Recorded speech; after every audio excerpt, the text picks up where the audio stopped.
بسم اللہ الرحمن الرحیم۔ ترجمہ: اللہ کے نام سے شروع جو نہایت مہربان رحمت والا ہے۔ الف لام میم۔ الف لام میم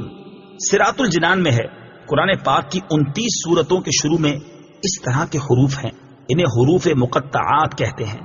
ان کے بارے میں سب سے قوی قول یہ ہے کہ یہ حروف اللہ تعالیٰ کے راز ہیں اور متشابہات میں سے ہیں۔ ان کی مراد اللہ تعالیٰ جانتا ہے اور ہم ان کے حق ہونے پر ایمان لاتے ہیں۔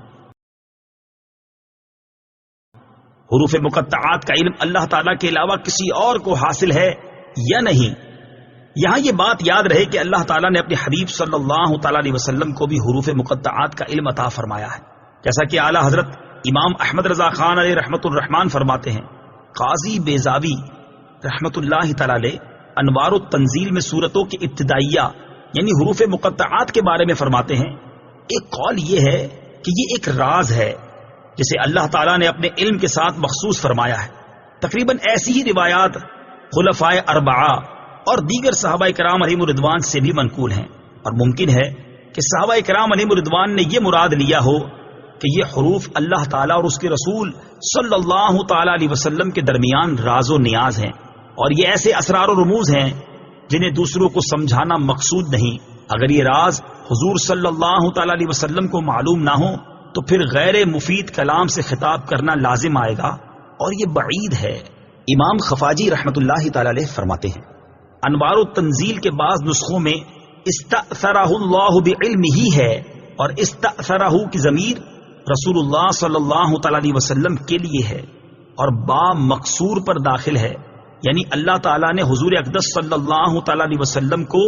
اپنے علم سے خاص کر کے معزز و مکرم فرمایا، یعنی مقطعات کا علم صرف اللہ تعالیٰ اور اس کے رسول صلی اللہ تعالی علیہ وسلم کو حاصل ہے۔ اس معنی کو اکثر سلف اور محققین نے پسند فرمایا ہے۔ علامہ محمود آلوسی رحمت اللہ تعالی علیہ فرماتے ہیں، غالب گمان یہ ہے کہ حروف مقطعات مخفی علم اور سربستہ راز ہیں جن کے ادراک سے علماء عاجز ہیں، جیسا کہ حضرت عبداللہ ابن عباس رضی اللہ تعالی عنہما نے فرمایا، اور خیالات اس تک پہنچنے سے قاصر ہیں، اور اسی وجہ سے حضرت ابوبکر صدیق رضی اللہ تعالیٰ عنہ نے فرمایا، ہر کتاب کے راز ہوتے ہیں، اور قرآن مجید کے راز سورتوں کی ابتدا میں آنے والے حروف ہیں۔ اور امام شعبی رحمت اللہ تعالی علیہ فرماتے ہیں، یہ حروف اللہ تعالیٰ کے اسرار ہیں، تو ان کا کھوج نہ لگاؤ، کیونکہ رسول اللہ صلی اللہ تعالی علیہ وسلم کے بعد ان کی معرفت آپ صلی اللہ تعالی علیہ وسلم کے علوم کے وارث اولیاء کرام کو ہے، انہیں اسی بارگاہ سے ان اسرار کی معرفت حاصل ہوتی ہے،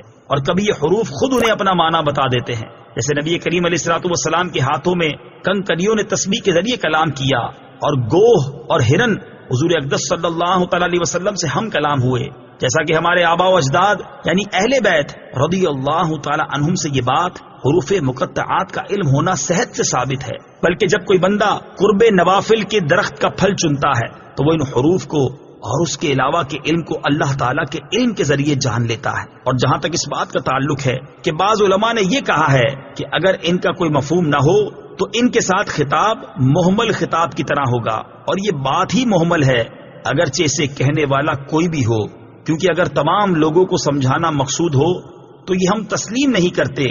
اور اگر صرف ان حروف کے مخاطب کو سمجھانا مقصود ہو اور وہ یہاں رسول اللہ صلی اللہ تعالی علیہ وسلم ہیں، تو اس میں کوئی مومن شک نہیں کر سکتا کہ سرکار دو عالم صلی اللہ تعالی علیہ وسلم ان کا معنی جانتے ہیں۔ اور اگر اس میں سے بعض لوگوں کو سمجھانا مقصود ہے تو ارباب ذوق کو ان کی معرفت حاصل ہے، اور وہ الحمدللہ امت محمدیہ میں کثیر ہیں، اور ہم جیسوں کا ان کی مراد نہ جاننا نقصان دہ نہیں، کیونکہ ہم تو ان بہت سے افعال کی حکمت بھی نہیں جانتے جن کے ہم مکلف ہیں، جیسے جمرات کی رمی کرنا، صفا و مروہ کے درمیان سعی کرنا، رمل اور استباء وغیرہ، اور ان جیسے احکام میں اطاعت کرنا سر تسلیم خم کرنے کی انتہا پر دلالت کرتا ہے۔